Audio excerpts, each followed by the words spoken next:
Subscribe to Mufti Tariq Online and press the bell icon for more videos. السلام علیکم ورحمۃ اللہ۔ سامعین عزیز وقار، قرآن کریم کی تلاوت کرتے وقت ایک بہت بڑی غلطی کی جاتی ہے۔ اس غلطی میں اکثر لوگ مبتلا ہے۔ رمضان المبارک کا بابرکت مہینہ چل رہا ہے۔ اس مہینے میں تمام مسلمان مرد و عورت بڑے ذوق و شوق کے ساتھ قرآن کریم کی تلاوت کرتے ہیں، لیکن وہ تلاوت کے دوران ایک غلطی کا ارتکاب کر رہے ہوتے ہیں جس کا انہیں علم نہیں ہوتا۔ آپ بھی اس مسئلہ کو دھیان سے سنیں کہ کہیں آپ سے بھی تو یہ غلطی واقع نہیں ہوتی۔ اگر یہ غلطی آپ بھی کرتے ہیں تو قرآن کریم کا پڑھنے کا جو اجر و ثواب ہے اس سے آپ محروم رہ سکتے ہیں۔ جس طرح کہ حضور نبی کریم صلی اللہ علیہ وآلہ وسلم نے فرمایا، من قرأ حرفا فلہ عشر حسنات، کہ جس میرے غلام نے قرآن کریم کا ایک حرف پڑھا اللہ پاک اسے 10 نیکیاں عطا فرماتا ہے۔ اور پھر فرمایا الف لام میم، یہ 3 حروف ہیں، یعنی اگر کوئی الف لام میم ہی پڑھتا ہے تو اسے 30 نیکیاں ملیں گی، جبکہ رمضان کی برکت سے اللہ کریم اجر و ثواب 2 گنا چوگنا کر کے عطا فرماتا ہے۔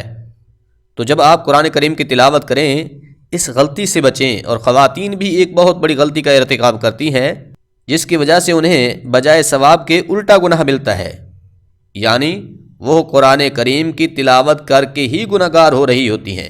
تو یہ بہت ہی اہم باتیں ہیں، بڑے دھیان سے سنیے۔ بہت سارے لوگوں کی عادت یہ ہوتی ہے کہ جب قرآن کریم کی تلاوت کرتے ہیں قرآن پاک کو کھول کر دیکھتے رہتے ہیں اور دل ہی دل میں پڑھتے رہتے ہیں۔ جب ان سے پوچھا جائے کہ آپ پڑھ نہیں رہے، خیر تو ہے، تو وہ جواب یہ دیتے ہیں کہ بھائی ہم تو دل میں پڑھنے والے ہیں۔ تو یاد رکھیے، اسے پڑھنا نہیں کہتے۔ اگر آپ اس طرح سے کرتے ہیں کہ دل ہی دل میں پڑھتے رہتے ہیں، اس طرح سے آپ کو قرآن پاک چھونے دیکھنے کا ثواب تو ضرور ملے گا، مگر تلاوت قرآن پاک کے ثواب سے محروم رہیں گے۔ تلاوت کلام پاک کا ثواب تب ہی ملے گا جب آپ قرآن پاک کے الفاظ زبان سے ادا کر کے پڑھیں گے، یعنی کم از کم اتنا آواز تو ضرور ہونا چاہیے کہ اگر خاموشی ہو تو آپ اپنی آواز کو اپنے کانوں سے ہی سنیں، یعنی الفاظ کی ادا کرنے کا پتہ چلے کہ میں کیا پڑھ رہا ہوں۔ جو لوگ آنکھوں سے الفاظ قرآن دیکھ کر دل ہی دل میں پڑھتے رہتے ہیں انہیں قرآن کریم پڑھنے کا ثواب نہیں ملے گا، کیونکہ قرآن پڑھنے کا ثواب تب ہی ملے گا جب آپ الفاظ ادا کر کے پڑھیں گے۔ اسی طرح خواتین بھی ایک بہت بڑی غلطی کرتی ہیں۔ ان کی غلطی یہ ہوتی ہے کہ وہ اتنی بلند آواز سے تلاوت کرتی ہیں کہ گلی میں جانے والے نامحرم افراد تک ان کی آواز پہنچ رہی ہوتی ہے، کیونکہ عورت کی آواز کا بھی پردہ ہے۔ اگر عورتیں یہ غلطی کرتی ہیں کہ بلند آواز سے تلاوت کرتی ہیں، ان کی آواز نامحرم تک پہنچ رہی ہوتی ہے، تو انہیں بجائے ثواب کے الٹا گناہ ملتا ہے۔ خواتین اتنی آواز میں تلاوت کریں کہ ان کی آواز روم تک ہی محدود رہے، گھر سے باہر نہ جانے پائے۔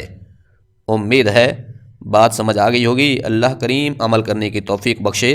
اللہ پاک اپنے محبوب مکرم صلی اللہ علیہ وآلہ وسلم کی طفیل ہمارے کیے گئے تلاوت قرآن پاک کو قبول فرما کر ہمارے لیے بھی ذریعہ نجات بنائے اور ہمارے عزیز و اقارب کی بخشش کا ذریعہ بنائے۔